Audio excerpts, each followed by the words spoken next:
আচ্ছা, করলা খেতে কে কে পছন্দ করেন না বলেন তো?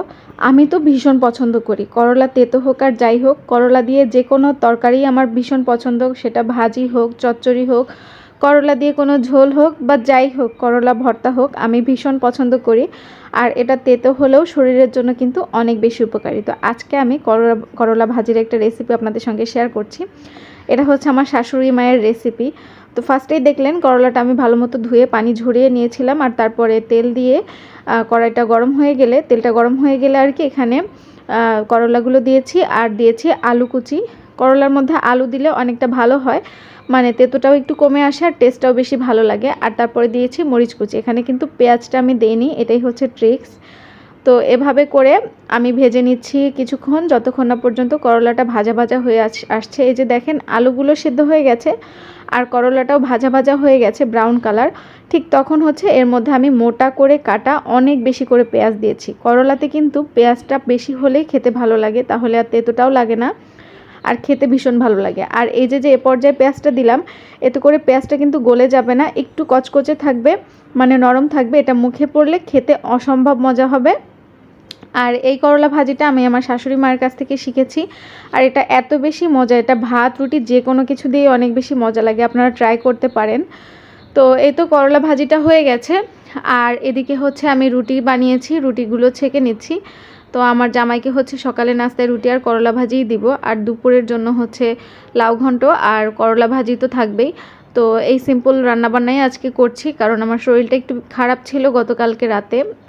তো বেশি একটা ঘুম হয়নি, যার কারণে হচ্ছে একটু কম রান্নাবান্নাই করছি আর কি, নিরামিষের মধ্যে। আর এতে একটা ডিম ভাজি করে দিলাম আমার জামাইকে সকালে নাস্তায়, রুটি, করলা ভাজি আর এই ডিম ভাজিটা দিয়েছি। আর এখন দুপুরে রান্নাটাও বসিয়ে দিয়েছি, যেহেতু তাকে হচ্ছে আমি খাবারটা দিয়ে দিব বাসা থেকে। আর এই তো লাউ ঘন্টটার জন্য আমি লাউটা কেটে ভালো মতো ধুয়ে নিয়েছি, আর এই যে পেঁয়াজ মরিচ রসুন কেটেছি সেটা হচ্ছে লাউ ঘন্টর মধ্যে দিব। আর রসুনটা আলাদা যে দেখতে পেরেছেন, সেটা হচ্ছে লাউ ঘন্টটা যখন আমি বাগার দিব তখন দিব। তো প্রেশার কুকারে দিয়ে দিলাম, যেহেতু হাতে সময় একদমই কম, আর প্রেশার কুকারে দিলে খুব তাড়াতাড়ি সিদ্ধ হয়ে যাবে, যার কারণে প্রেশার কুকারে দিয়েছি।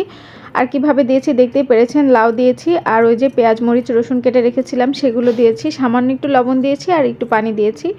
That's it. এটা দিয়ে ভালো মতো সিদ্ধ করে নেব, 3টা সিটি দিলেই ভালো মতো সিদ্ধ হয়ে যাবে। আর ততক্ষণে হচ্ছে আমি থালা বাসন ধুয়ে নিয়েছি। এই যে দেখছেন অনেকগুলো থালা বাসন জমে গেছে, এর কারণ হচ্ছে আমি গতকালকে রাতে অসুস্থতার কারণে রাতের থালা বাসনগুলো ধুতে পেরেছিলাম না। আর আমি বেশিরভাগই চেষ্টা করি রাতেরটা রাতেই ধুয়ে রাখতে। তো যেহেতু অসুস্থ ছিলাম তাই রাতেরটা জমিয়ে রেখেছিলাম আর ধোয়া হয়নি, এজন্য সকালে সেগুলো জমেছে। আর সকালে তো এই যে রুটি বানালাম, ভাজি করলাম, সেগুলোর তো কিছু ছিলই। তো এই সব কিছু একসাথে ধুয়ে নিলাম। আর এদিকে হচ্ছে লাউটাও সিদ্ধ হয়ে গেছে, 3টা সিটি হয়ে গেলে আমি ঢাকনাটা খুলে নিচ্ছি। আর এই যে দেখেন খুব সুন্দর কিন্তু সিদ্ধ হয়ে গেছে আর কি, হাতা দিয়ে একটু চাপ দিলেই একদম লাউটা গলে গলে আসছে। তো এবার হাতা দিয়ে চেপে চেপে লাউটাকে একটু ভেঙে দিব, আর তারপরে হচ্ছে এখানে দিয়ে দিলাম ধনে গুঁড়া 1 চামচ আর হলুদের গুঁড়া সামান্য একটু।